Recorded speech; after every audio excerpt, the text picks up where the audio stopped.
Hi dears, ഈ ചോദ്യം നോക്കൂ. സാധാരണയായിട്ട് ട്രിഗണോമെട്രിയിൽ ഒരുവിധപ്പെട്ട കോമ്പറ്റേറ്റീവ് എക്സാമുകൾക്കെല്ലാം ചോദിക്കുന്ന ഒരു ചോദ്യമാണ് ഇയാൾ. ഒരുവിധപ്പെട്ട കുട്ടികളെല്ലാം ഇതിന് ഉത്തരം തെറ്റിച്ചിട്ടാണ് എഴുതാറുള്ളത്. എന്താണ് ഈ ചോദ്യത്തിൻ്റെ പ്രശ്നമെന്ന് നോക്കാം. ചോദ്യത്തിലേക്ക് വരാം. 3 sin x + 4 cos x എന്ന ഏകദത്തിൻ്റെ ഏറ്റവും കൂടിയ വില എത്രയാണ്?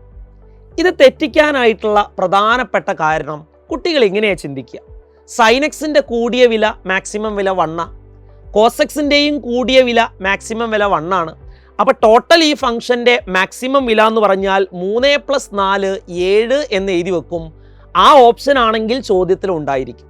പക്ഷേ ഇത് ചെയ്യേണ്ട രീതി അങ്ങനെയല്ല. ഇത്തരത്തിലുള്ള ചോദ്യങ്ങൾ ചെയ്യാൻ വളരെ സിമ്പിൾ ആയിട്ടുള്ള ഒരു മെത്തേഡ് ഉണ്ട്. ആ മെത്തേഡ് ഇങ്ങനെയാണ്. a sin x + b cos x എന്ന് പറയുന്ന രൂപത്തിലുള്ള ഫംഗ്ഷൻ വരികയാണെങ്കിൽ ആ ഫംഗ്ഷൻ്റെ മാക്സിമം വില എന്ന് പറയുന്നത് √(a² + b² ആയിരിക്കും.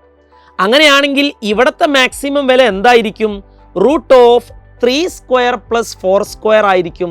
ദാറ്റ് ഈസ് √(9 + 16) ആയിരിക്കും. √25 5 ആണ് ഈ ഫംഗ്ഷൻ്റെ മാക്സിമം വില വരിക. അപ്പോൾ ഇത്തരത്തിലുള്ള ഫംഗ്ഷൻസിൻ്റെ മാക്സിമം വില കണ്ടെത്താനായിട്ട് ഇനി തെറ്റാതെ നോക്കുക. സിമ്പിളായിട്ട് ഇത്രയേ ഉള്ളൂ. √(a² + b² കണ്ടാൽ മതി. അതാണ് ഇത്തരത്തിലുള്ള ഫംഗ്ഷൻ്റെ മാക്സിമം വില.